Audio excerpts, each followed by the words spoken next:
আমাদের আলফাডাঙ্গার রাইসামণি ঢাকার milestone school and college থেকে বিদায় নিলেন এই বিমান দুর্ঘটনায়।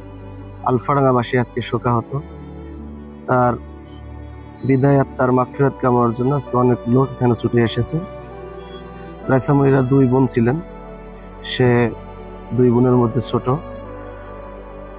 আমাদের এই বিদায় আমরা দোয়া করি আল্লাহ রাব্বুল আলামিন যেন তার পরিবারের যারা আছে, বাবা মা সহ তার পরিবারের সকলকে ধৈর্য ধারণ করা তৌফিক দেন। আমরা গভীর শোকাহত বাংলাদেশ প্রশিক্ষণপ্রাপ্ত বিমান দুর্ঘটনায় মাইলস্টোন স্কুল উত্তরায় যে ঘটনা ঘটেছে আসলে বেদনাদায়ক। এই বেদনাদায়ক শুধু আমাদের নয়, সারা বাংলাদেশে। তার মধ্যে যতগুলো শিক্ষার্থী মারা গেছে, আমরা আলফাডাঙ্গায় সেই শোকাহতের অংশগ্রহণ থেকে বাদ পড়িনি। এই মর্মত পরিবারের সকল মা বাবা এবং ভাই বোনদেরকে ধৈর্য ধরার তৌফিক দান করুন। আমরা রাইসার জন্য দোয়া করি।